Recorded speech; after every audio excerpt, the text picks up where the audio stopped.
Star Trek. Worf's hardest mission has nothing to do with the Klingon or Starfleet. When most fans think of Worf, they imagine the Klingon warrior, loyal, disciplined, and unflinching in the face of battle. From his time aboard the Enterprise D in the Next Generation to his years on Deep Space Nine, Worf is often framed through the lens of Klingon honor and Starfleet duty. But what if I told you that his most difficult mission wasn't a hand-to-hand fight with a Romulan, a tactical maneuver against the Borg, or even a mission to uphold Klingon traditions? What if Worf's true crucible was neither Klingon nor Starfleet at all, but something far more intimate and human? Worf's hardest mission is one he faces when he steps into the world of relationships, family, and emotional vulnerability. And ironically, it's in these quiet, unassuming moments that the dissonance between his Klingon upbringing and Starfleet training hits hardest. He is a man shaped by dual identities, one steeped in the rituals of a proud, warlike culture, the other committed to the ideals of peace, diplomacy, and moral responsibility. The collision of these identities becomes most apparent not in the battlefields of space, but in the bedrooms and living rooms of those he loves. Take his marriage to Jadzia Dax. On the surface, the union of a Klingon warrior and a Trill science officer seems like a story of interspecies harmony or romantic adventure. But the real mission for Worf was internal, to navigate the chasm between instinct and emotion, tradition and compromise. Klingon marriages, as Worf understands them, are about strength, honor, and a certain rigid expectation of roles. Starfleet relationships, by contrast, emphasize equality, communication, and emotional accessibility. Worf is forced to reconcile the two. Can he honor Klingon customs without suffocating the very person he loves? Can he maintain his own identity while truly opening himself to another?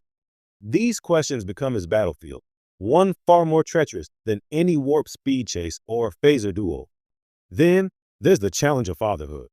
In Deep Space Nine, Worf becomes the adoptive father of Alexander Rozhenko. Alexander is everything Worf is not: gentle, cautious, introspective, and often unsure of his place in the world. Klingon parenting is traditionally about teaching strength through rigor and discipline.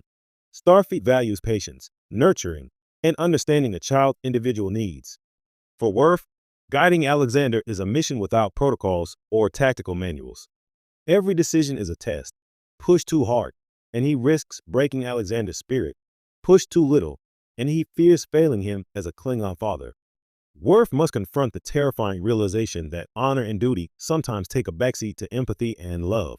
And for a warrior bred to measure worth in battle and bravery, this is an entirely alien battlefield. Even Worf's relationships with his crewmates reveal this quieter, but no less demanding mission.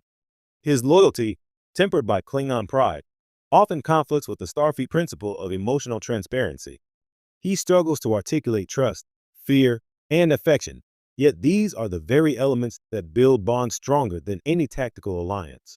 Worf's hard-earned victories in combat pale in comparison to the courage required to admit fear, accept counsel, or forgive mistakes, whether his own or those of others. Each of these moments becomes a test of identity, a battle to reconcile who he is with who he wants to be in the eyes of those he cares about. Perhaps the most poignant example of this mission is Worf's journey through grief. Following the death of Jadzia Dax, Worf is confronted with an entirely new kind of warrior's test: survival of the soul. There are no honor duels to avenge this loss, no enemy to defeat, no Starfleet directive to follow. The battle is internal, silent, and relentless. It demands that he confront vulnerability, process sorrow, and eventually accept that life, even for a Klingon in Starfleet, carries pain that cannot be vanquished with strength or strategy. It is the ultimate lesson in resilience, one that strips him of traditional markers of victory, yet shapes him more profoundly than any mission against external threats ever could.